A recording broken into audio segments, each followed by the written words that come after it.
अरे भाभी नमस्ते। नमस्ते नमस्ते। आज कैसे आना हुआ? हाँ एक्चुअली मेरे को कुछ इम्पोर्टेंट बात करनी थी। दीपांशु तो है नहीं घर पे, क्या बात है? अरे नहीं नहीं, भैया से कोई बात नहीं करनी, आप ही से कुछ बात करनी थी। मुझसे ऐसे क्या बात करनी है?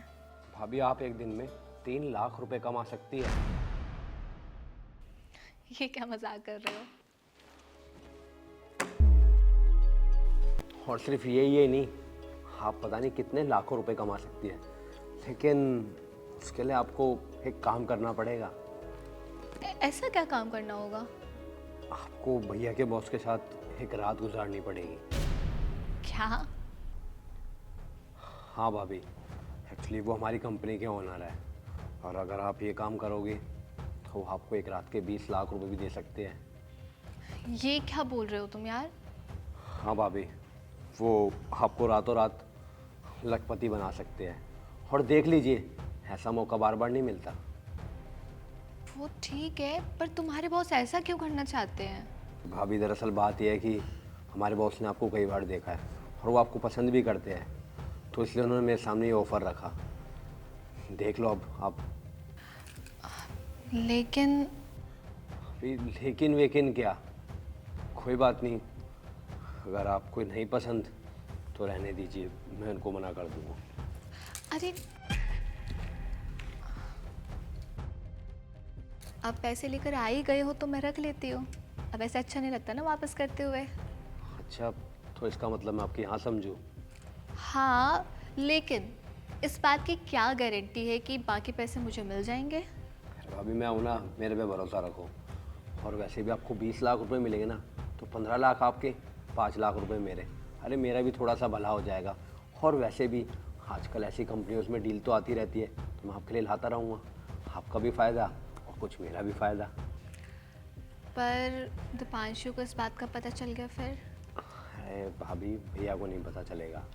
वैसे मैं आपसे एक बात पूछूं, अगर आप बुरा ना मानो तो। भैया के पास तो इतना सारा पैसा है, फिर भी आप इन पैसों के लिए मान गई, वो भी ऐसा काम करने के लिए?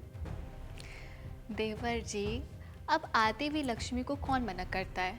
और पैसा किसे प्यारा नहीं होता यार। और आज के टाइम में ना पैसा ही सब कुछ है।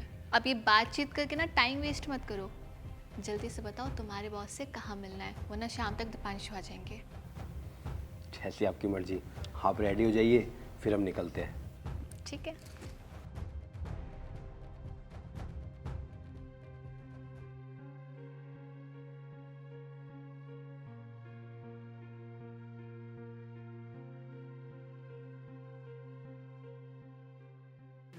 ये तुम्हारे बॉस?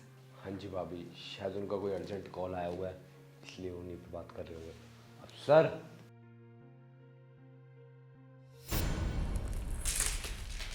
तुम यहाँ दीपांशु? क्यों? किसी और को होना चाहिए था क्या?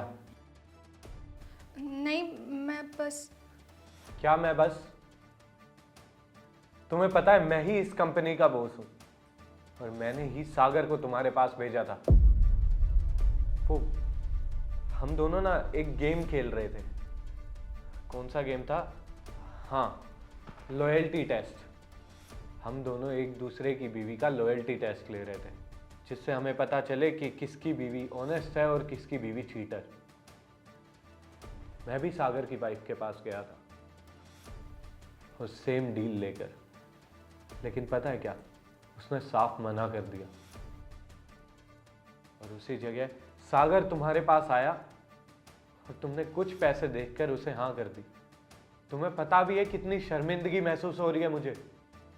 अरे नाक कटवा दी यार तुमने मेरी, कहीं मुंह दिखाने लायक नहीं छोड़ा। अरे आखिर क्या कमी रह गई थी मेरे प्यार में? पूजा, तुमसे मुझे यह उम्मीद नहीं थी कि तुम कुछ पैसे देखकर यूं फिसल जाओगी। दुनिया में कितनी सारी औरतें होती हैं जो अपने पति को धोखा देना तो दूर, कभी उनके साथ ये सब करने का सोच भी नहीं सकती। और तुमने क्या किया? बस बहुत हो गया। मैं तुम्हारे साथ और नहीं रह सकता। जल्दी ही डाइवोर्स भी दे दूंगा। निकल जाओ यहाँ से। बस एक बार मेरी बात सुन लो। मैंने कहा निकल जाओ यहाँ से।